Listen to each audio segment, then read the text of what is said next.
Hit. Top right corner.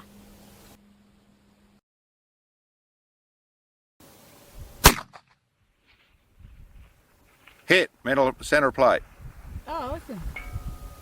There we go.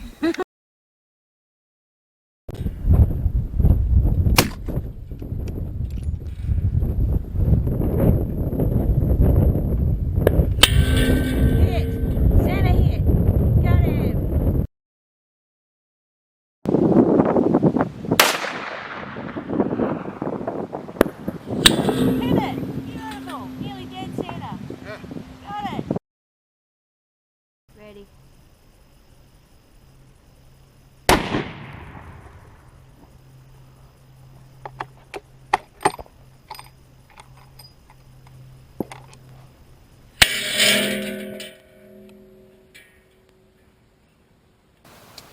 Okay, today we're out here doing a little bit of research, a little bit of testing for a long shot we hope to do at the end of this year, or the basically next season.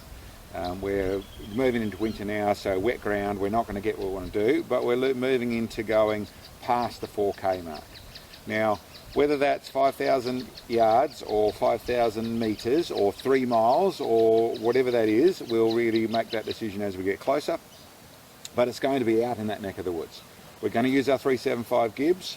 There's some upgrades going on with the rifle, some bits and pieces I learned out of doing our 4K shot that I'm doing some work there. There's some other research to do as we get closer. But immediately, or to take a longer shot, we needed to find space where we can go to. So we've worked it out on basically on Google Earth, what we can get to, found a spot we could see. We have here 150, 200, 250 yards in front, there's different spots that we can work out to shoot from. So we've got a bit of a range of choices. We've found a spot which has got nice dirt, a little bit of an background to it, so it should be good to see the spots in.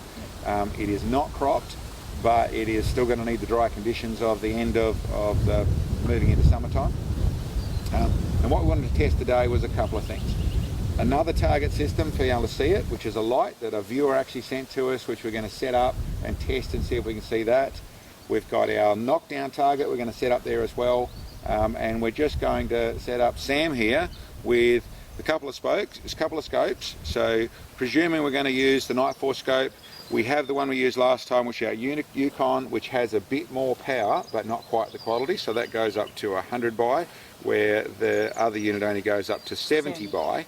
But we're going to try both those so she can compare it and also see what our long range footage is like, see what we can see out of the shot. And what I'm going to do to assimilate things approximately is I'm going to go down there and shoot from only 300 yards with the 357 lever gun, which has got about the same sort of energy at about the 300 yards as the big Shytac round, the 350 grains I'm probably going to be using at 5k's. So we should have a similar result on target. We're going to test things. We're going to just use 2 ways to go through and do our talking to each other so we can settle it up and see what we've got. And like I said, it's just a bit of a research day, and we thought you'd like to see not only a bit of our research but also the area that at this stage we're planning to use. Fair bit of stuff we learned from last time, fair bit we've got to learn, fair bit we've got to get right, and not necessarily going to happen on our first or second or 10th attempt to shoot this far.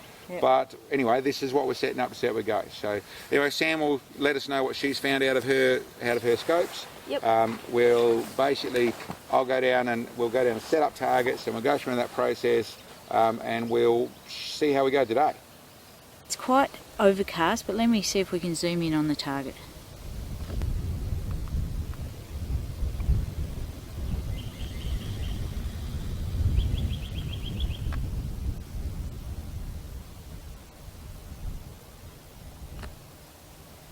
Here we go.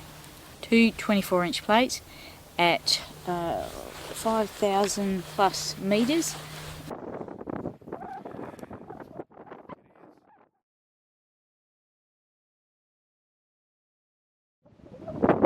$289 yards. So I'll now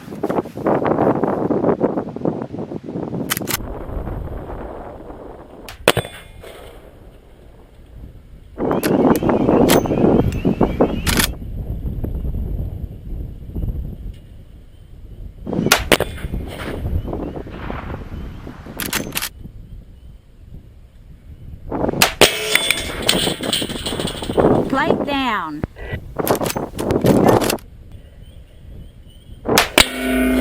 Hit and light. Yay! Saw it. Okay, I saw the hit and the light. Yay!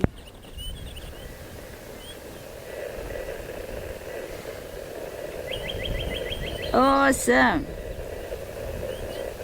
Okay, well I couldn't see where I was hitting it all, but it looks like I got a 10 to hit on that second target. I just had to work out my hole. Yep. And how do I went down when you saw everything? Yeah, so target down first, beautiful, and pretty much sent a hit, then I could see the hit and I saw the light as well.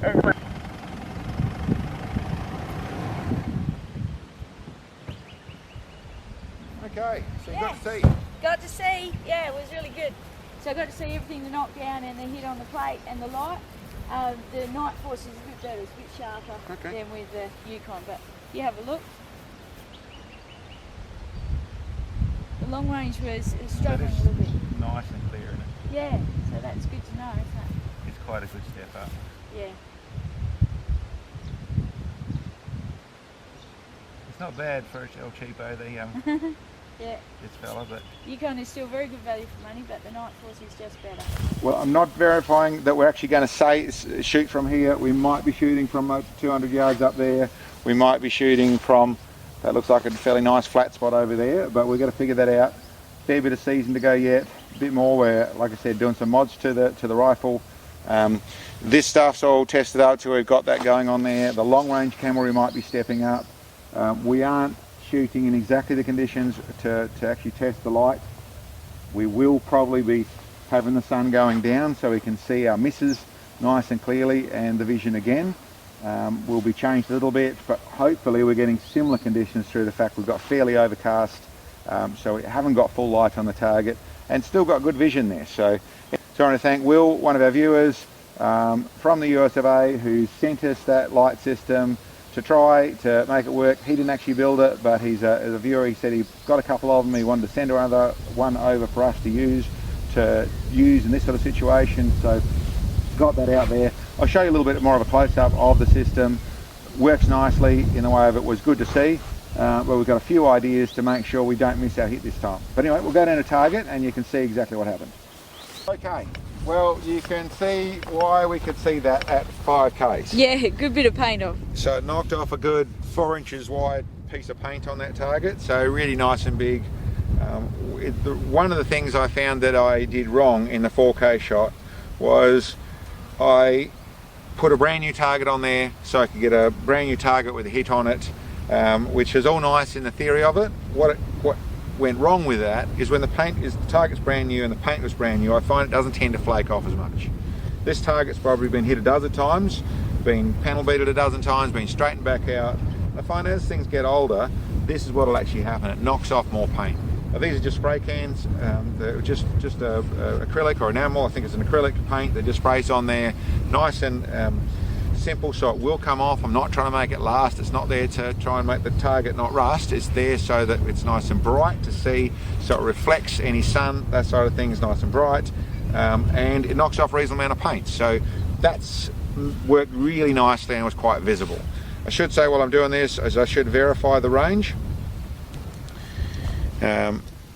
There's Okay, we've got 5,060 metres, 5,534 yards. okay, so that is verified from up there, zeroed up at our target point. Up over there, and turn around and see if you can actually see that roughly. It's that hill over there with a couple of aerials on, or there's 3 aerials on top of it, 4 aerials on top of it. Up in the top corner of the paddock up there is where Sam was sitting. That's where the scope actually is. To the left of those aerials. And you can see that we've obviously got those trees in the road. So what we have to do to fix that, to try and give ourselves a little bit more area to drop the target into, to drop the bullet into, to try and find where we're at, is we're probably going to have to move it back up a little bit. But I should say, one of the things that's very difficult in a shot like this, yes, certainly it's hard to hit in a way of getting it spot on and getting the ridiculous small amount of MOA to hit such a ridiculously small target at this range. Yes, that's hard. Probably just as hard, if not harder, is working out exactly where the bullet's going to go, where it's going to drop. Exactly the amount of MOA I need. If I had 5k's of clear paddock and you just drop it out there, it wouldn't be that hard. You'd be able to get on there. But as in most long range stuff, we have really just a small pocket. Even though it might be 500 metres by 1,000 metres in what appears to use. When you're shooting from up there, we actually only have a small window to drop it into, and we'll be shooting it somewhere between 400 and 450 MOA. And I say somewhere because we don't have accurate calculations out at this area. We won't have calculations until we've shot 5Ks. So actually finding those first shots could take quite a bit. If I've got 20 MOA out, I'll be shooting off in the trees. If I'm 20 MOA low, I'll be shooting under that tree line. So trying to position a little better we'll probably have to do. But that worked nicely to see. Over here, the drop down target, actually hit the bottom corner here. That worked really nicely, nice and easy to see as well. So both systems worked really well. The other thing we had was this light system. Now on the back here, we have essentially the unit. Now this is thanks to a viewer. This is Will Ott. He sent us this unit which to actually try. He said he bought a few. He wanted to send for us to use. Wasn't trying to sell it. He didn't make it. Someone else made it. I don't know the details. Thank you very much for Will. It's a great little system. Just velcros to the back here. It is just a little unit made to go on a camera. Made for a flash system, I presume, to go on a camera. It's been set up with some custom wiring in there. It doesn't take anything more. If you go over and look at the actual little unit, it actually runs as a power source, a USB power source. So you can see there, actually whacking the target does that. Maybe a little too sensitive at the moment because I can actually get it out of whack in the frame as well. So we could get a frame hit and it'd actually see us.